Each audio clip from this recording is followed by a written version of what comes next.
I still remember that evening, the smell of old paper, the soft hum of the ceiling fan, and the sound of my teacher's voice fading into a blur. Everyone around me was writing answers, but my mind was empty.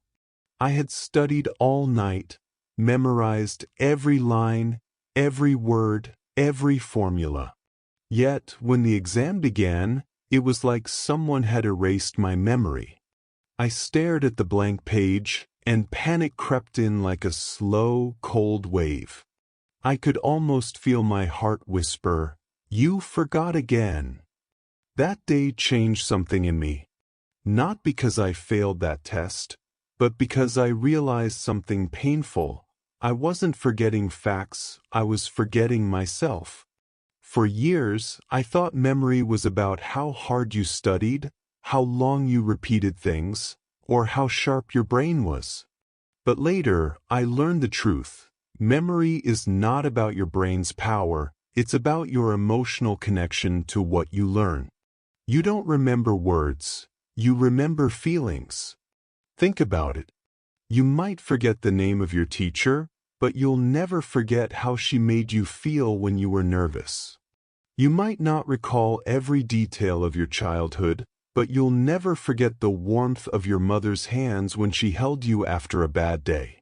That's how the human brain works. It ties memory to emotion, not logic.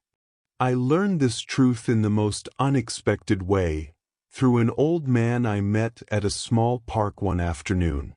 His name was Yusuf. He must have been around 75, sitting quietly, feeding pigeons. His face was calm, but his eyes were filled with something rare, clarity.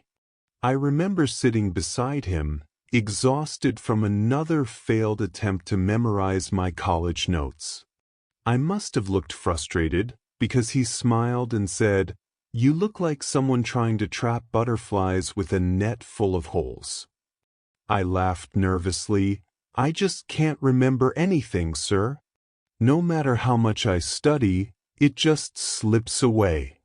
He nodded slowly. "That's because you don't see what you're learning. You only read it." That line stayed with me. He told me a story, one that changed how I saw memory forever. "When I was young," he said, "I worked as an apprentice under a clockmaker. My job was to remember hundreds of gears, screws, and mechanisms. At first, I tried to memorize the names. I failed miserably. But one day, my teacher told me something strange. Don't memorize the parts. Feel the clock." I thought he was mad. But then, I began to imagine every gear as a heartbeat, every screw as a breath, every ticking second as a pulse. Suddenly, everything stayed in my mind, not as information, but as a living image. He paused, letting the story breathe. Then he said, "Your brain doesn't remember data. It remembers stories." That night, I went home and looked at my notes again. For the first time, instead of reading them like a machine, I began to connect them with images and emotions. I imagined the rise and fall of history as waves in an ocean. I pictured science formulas as small stories, like characters playing roles in a film. Slowly, learning stopped feeling like punishment. It began to feel alive. And then something happened. I started remembering. But it wasn't magic. It was understanding the psychology of memory. Memory is built on three things: meaning, emotion, and repetition with context. Most people use only the last one. They repeat, repeat, repeat. But the truth is, you can repeat something 1,000 times and still forget it the next morning if it has no emotional or personal meaning to you. I discovered this when I began volunteering to teach children at a small community center.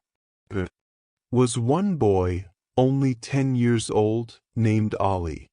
He struggled with remembering even basic multiplication tables.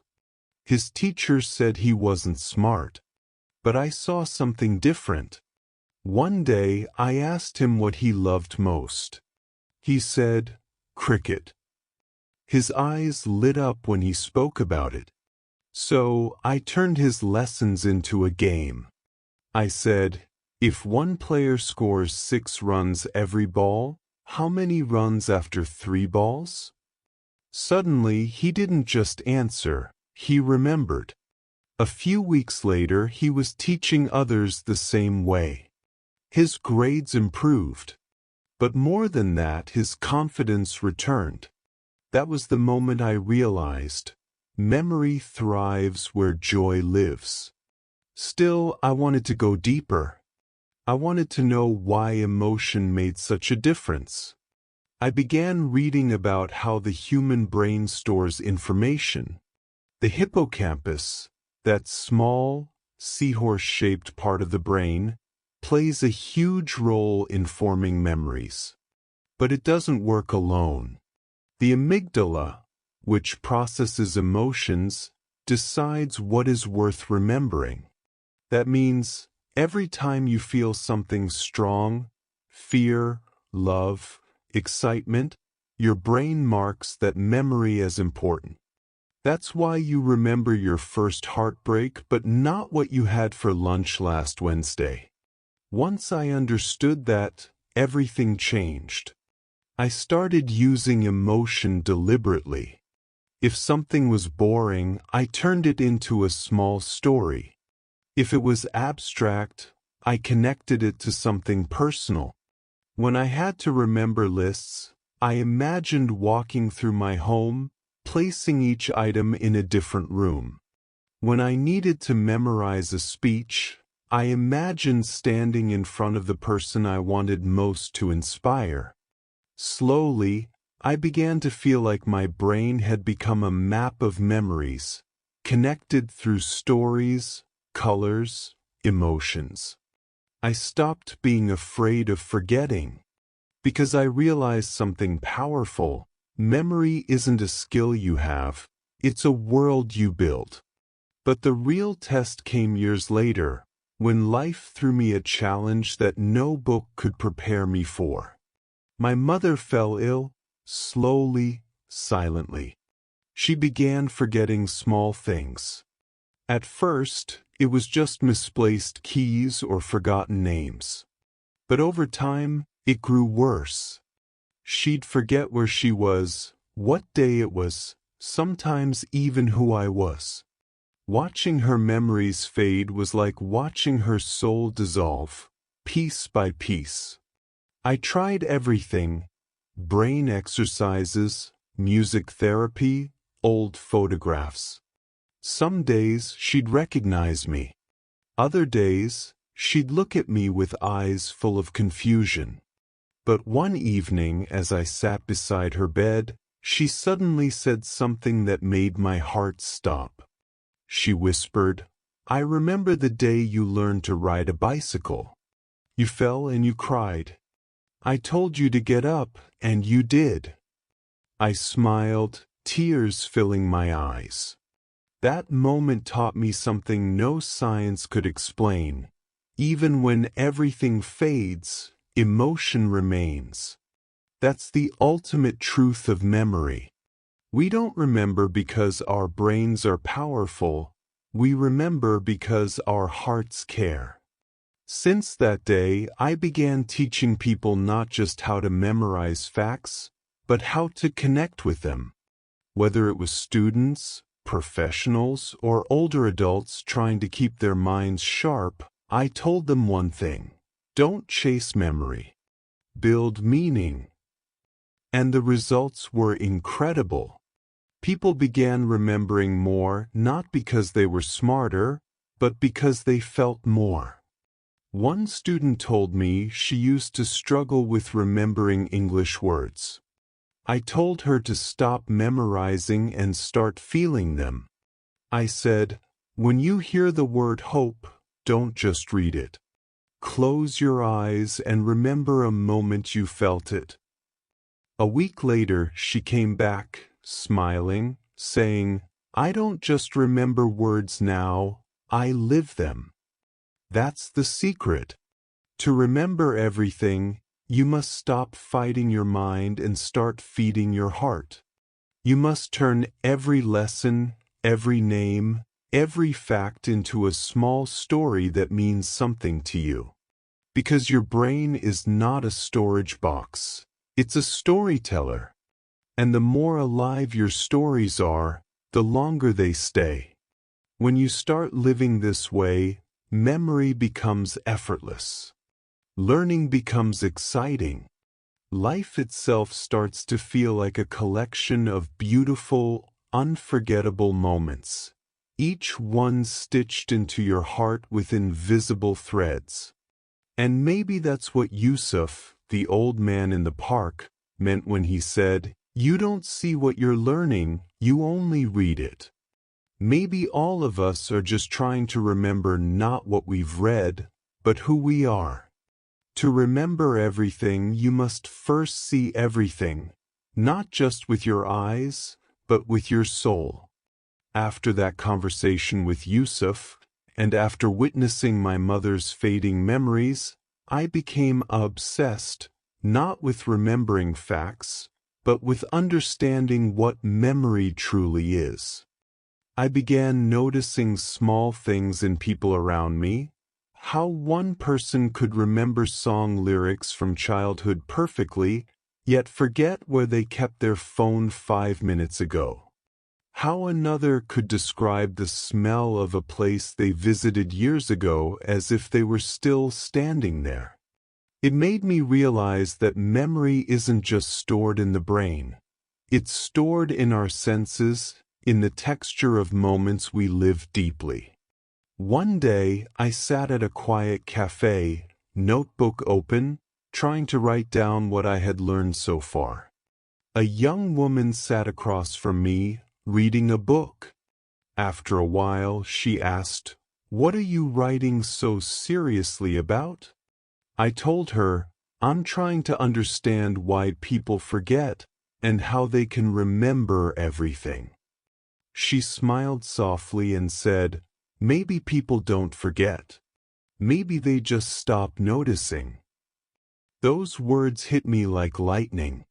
Maybe remembering isn't about holding on to the past.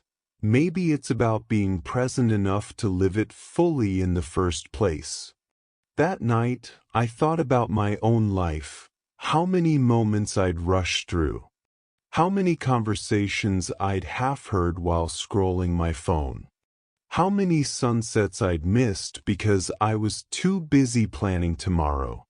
Maybe the reason we forget so much isn't that our memory is weak, but that our attention is scattered. I started a small experiment. For 1 week, I decided to live every moment like I'd have to describe it later to someone I loved. I paid attention to details, the smell of rain on the road, the laughter of a child at a distance, the exact words people used when they spoke to me. And something strange began happening. Every night, when I closed my eyes, I could recall every sound, every color, every feeling from the day. I wasn't memorizing, I was remembering naturally. That's when I realized, memory grows where presence lives. You cannot remember what you never truly lived. Once I understood this, I began teaching it to others. One of my students, Zara, was struggling with remembering her study material for medical school. She said, "I read everything twice, I make notes, I still forget." I told her, "When you read, don't just look at the words. Imagine the cells. Imagine them alive. See the story of what you're learning." A week later, she came to me with tears in her eyes. "It worked," she said. "I didn't just remember, I felt it. It's like the book became a part of me." That's the secret most people miss. The more alive the information feels, the deeper it goes into your memory. Because your mind is not a filing cabinet, it's a garden. And memory doesn't grow in dry soil. It grows when it's watered by curiosity, by emotion, by presence. Years later, I decided to visit Yusuf again, the old man from the park. But when I went there, the bench was empty. The pigeons still gathered, but he was gone. A fruit vendor nearby told me he had passed away the year before. I sat on that bench, the same spot where he once fed the pigeons, and it felt like time had folded. The city's noise faded around me, and I realized something beautiful. Yusuf was gone, but his words were still alive inside me. That's what memory really is. It's how love outlives time. It's how the voices of the past whisper through us, shaping who we become. And that day, I understood, to remember everything, you don't just need a good brain, you need a grateful heart.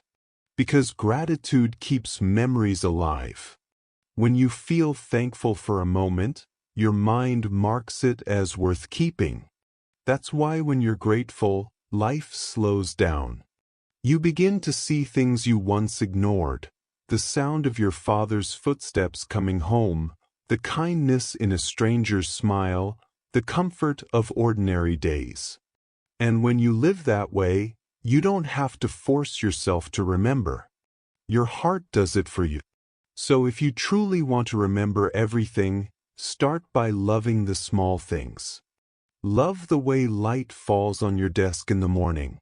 Love the smell of coffee, the chaos of city traffic, the silence between conversations. Because every one of these moments is a thread in the fabric of your memory. There's another truth too, and it's not an easy one. You will forget things. You will forget faces, moments, maybe even parts of yourself. But forgetting isn't always failure. Sometimes it's mercy. I once met a man named Daniel at a memory training workshop I conducted. He had lost his wife in a car accident. He told me, I don't want to forget her, but sometimes the pain feels unbearable. I told him something I had learned from watching my mother's fading memories. You don't lose someone when you forget their face. You lose them when you stop feeling what they meant to you. Months later, Daniel wrote to me saying that he had started writing letters to his wife. Letters full of gratitude.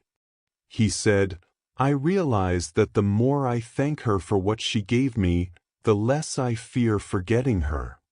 That's when I understood, gratitude is not just for joy, it's also the gentlest way to remember through loss.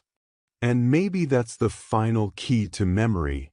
It's not about holding on to everything tightly, but about feeling everything fully. When you let yourself feel deeply, life becomes unforgettable. I began to look at my own memories differently after that. I realized how many lessons were hidden in the small corners of my past. The failures, the friendships, the heartbreaks, the laughter. Each one was a piece of me. So I made a habit. Every night before sleeping, I'd close my eyes and replay the day like a movie. Not to judge myself, not to worry, just to remember. And in that quiet practice, I found something beautiful. My mind became sharper. My dreams clearer. My confidence stronger. Because when you remember your journey, you stop fearing the future. You realize that life isn't about collecting more moments. It's about feeling the ones you already have.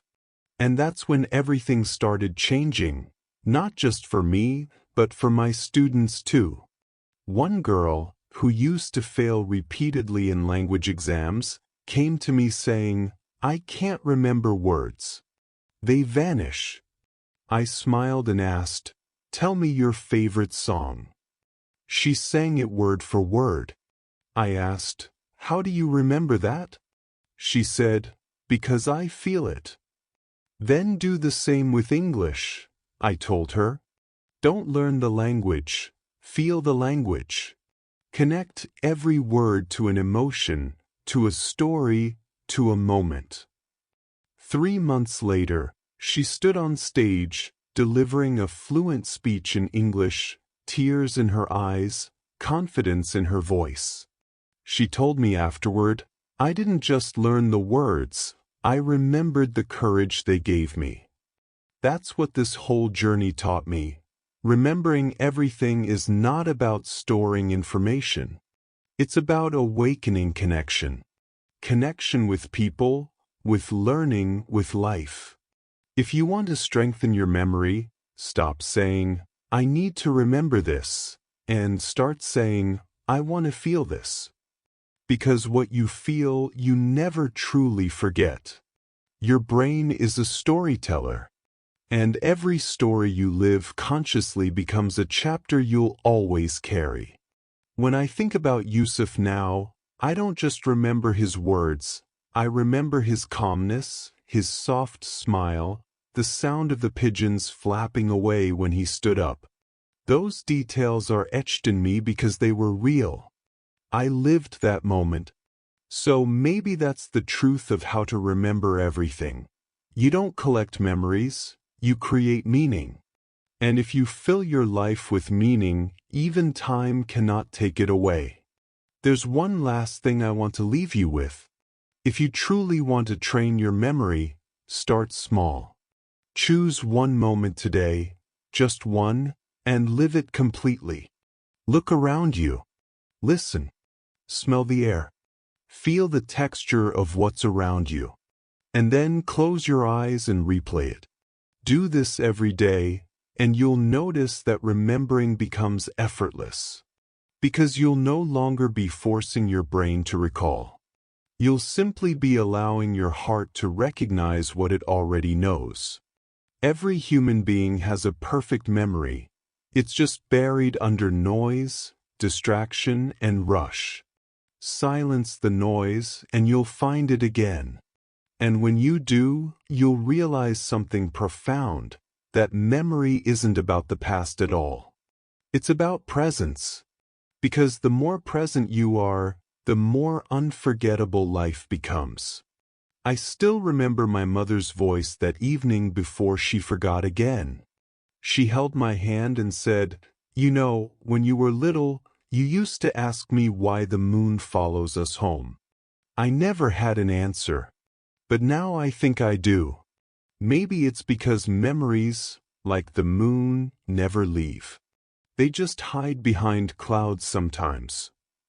That night I stood outside, looking at the same moon, and I smiled. Because she was right. Memories don't vanish. They wait for us to look up again. So if you've ever felt like your memory is weak, or that you can't remember things the way others do, let me tell you this. You are not broken. You are simply disconnected. And the moment you reconnect with your senses, your emotions, your gratitude, your memory will awaken again. Because remembering everything isn't about never forgetting. It's about never stopping to feel. And when you live this way, your whole life becomes a masterpiece of moments. Each one alive, each one unforgettable. So, the next time you read something, meet someone, or experience something new, stop for a second. Breathe it in. Let it touch you. Let it mean something. Because what you feel deeply becomes a memory forever. And maybe that's the most beautiful thing about being human. We may forget faces, words, or details, but we never forget what touched our soul. That's how you remember everything. If this story touched your heart, then I want you to do something simple before you leave this video. Take a deep breath, think of one memory you never want to forget, and whisper thank you for it.